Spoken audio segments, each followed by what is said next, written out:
Good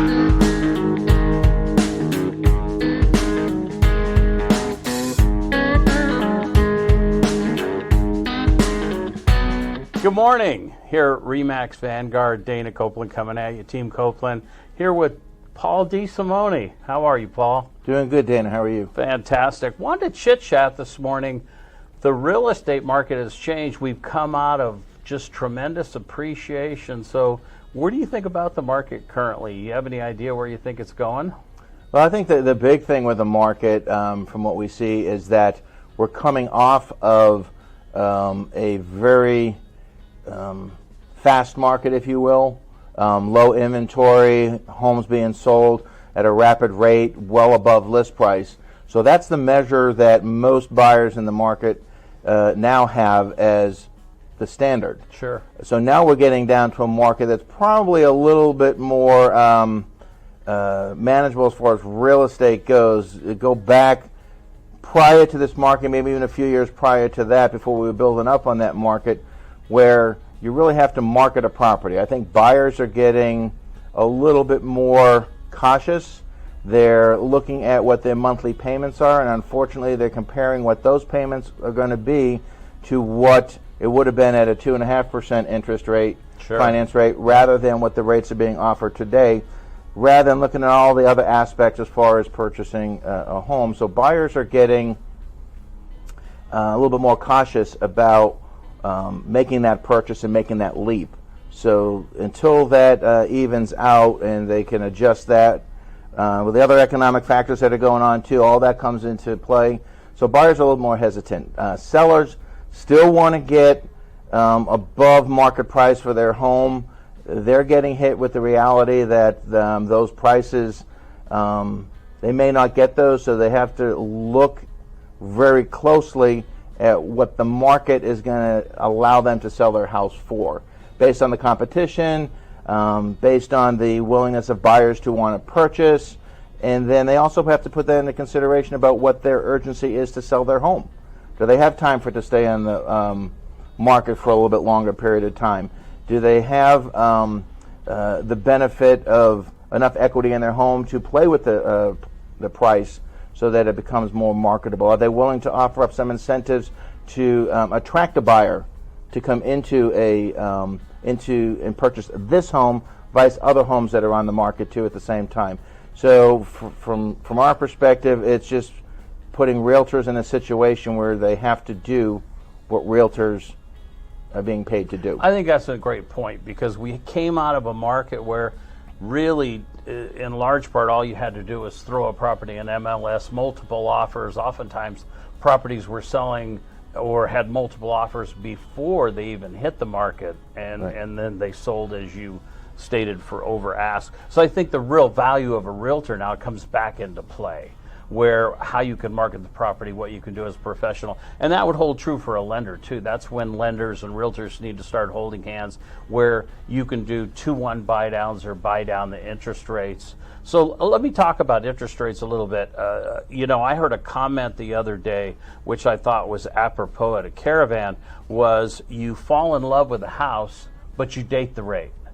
And dating the rate meaning that the Fed's raised prime rate yesterday by 3/4, and prime rate has some effect on real estate rates, not a complete effect. You have CPE, you have PPE, which are producer prices. There are a number of factors, unemployment, that play into that. As an example, they raised prime yesterday by 3/4, but today mortgage rates went down. So there are a number of other factors that play into what drives the rates up and down. But I think we're going to see Zillow came out and a couple of realtors, the NAR came out stating they think that based upon projections, we're going to see a normal market of 7.5%, maybe 8% appreciation, which is a market you and I are accustomed to. The 25 or 30% market wasn't sustainable. So property values in Southern California are likely to continue to increase at a nice level, a consistent level. So the time to buy is still buy. And if you're uncomfortable with the payment, either do a 2-1 buy down or something of that nature where you're buying the interest rate down. 2% the first year, 1% the second year, and then a 30-year, a 28-year for the rest of the term. But there are programs out there, and as I stated earlier, it's just imperative that you get in and acquire the property because it's going to appreciate. It's going to grow in value. Nothing else you buy in this world appreciates, not even diamonds. We can argue that one. But at the end of the day, still buy the property, date the rate. If indeed rates do come down in the future, and we anticipate potentially the fourth quarter, maybe the first quarter of 23, we'll see some improvement. Buy the house, date the rate. You can always refinance. It's critically important. So that's kind of a real estate lending update. But tell me about RE/MAX Vanguard and how you're growing the brokerage. Yeah, we love this market and where the market's going here too as well. At RE/MAX Vanguard, our agents are business owners. Okay, so they're here to play the market, work the market on the behalf of our clients too as well. RE/MAX in itself as a great brand gives us plenty of tools and plenty of education with which how to see this market and how our agents can go ahead and adjust their day-to-day practices based on the changes in the market itself too as well. Right now, a big thing is marketing.